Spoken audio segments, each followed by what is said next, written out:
Superstar વિક્રમ ઠાકોર અને મમતા સોનીની superhit ફિલ્મો આવી રહી છે. તમે જોઈ શકો છો. આખરી વિડીયોના અંત સુધી બની રહ્યો દર્શક મિત્રો. તમને આજે જણાવવાના છે વિક્રમ ઠાકોર અને મમતા સોનીની જોરદાર ફિલ્મો આવી રહી છે.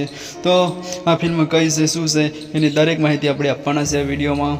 દર્શક મિત્રો, મમતા સોની અને વિક્રમ ઠાકોરે બંને સાથે ઘણી બધી ફિલ્મો કરી. દર્શક મિત્રો, એક સમય હતો જ્યારે વિક્રમ ઠાકોર અને મમતા સોની ઘણી બધી ફિલ્મો હિટ આપતી હતી, અને એક સમય એવો હતો જ્યારે ગુજરાતી ઇન્ડસ્ટ્રીની ફિલ્મો કોઈ જોવા માટે તૈયાર જ નહોતું. ત્યારે મમતા સોની અને વિક્રમ ઠાકોરની જોડી બહુ હિટ રહી હતી અને દર્શકોએ ઘણી બધી વધાવી હતી. આ બંનેની જોડી ઘણી બધી ફિલ્મો આપી હતી. પ્રીત જન્મની બોલાસીની, રાધા તારા વિના ગમતું નથી, મેં તો ઓરિજિનલી તારા નામની ઘણી બધી હિટ ફિલ્મ આવી હતી અને આ બધી ફિલ્મો બધાએ દર્શક મિત્રોએ વધાવી હતી. અને હવે વાત કરીએ કે એમની કઈ ફિલ્મો આવી રહી છે, તો એમની ફિલ્મ છે ભાઈની બેનની લાડકી સુપરસ્ટાર વિક્રમ ઠાકોર અને મમતાબેન સોનીની ફિલ્મ આવે છે પ્રતિકાર. આ બંને ફિલ્મોમાંથી કઈ ફિલ્મ તમને જોવાનું મન થાય છે, કઈ જોવા માટે એક્સાઇટ છો, કમેન્ટના માધ્યમથી જરૂર કહેજો. દર્શક મિત્રો, વિક્રમ ઠાકોરની આવે છે ભાઈની બેનની લાડકી અને મમતાબેન સોનીની આવે છે પ્રતિકાર. આ બંને ફિલ્મોમાંથી કઈ ફિલ્મો જોવા જવાના છે દર્શક મિત્રો, કમેન્ટના માધ્યમથી જરૂર કહેજો. જય માતાજી, જય દ્વારકા.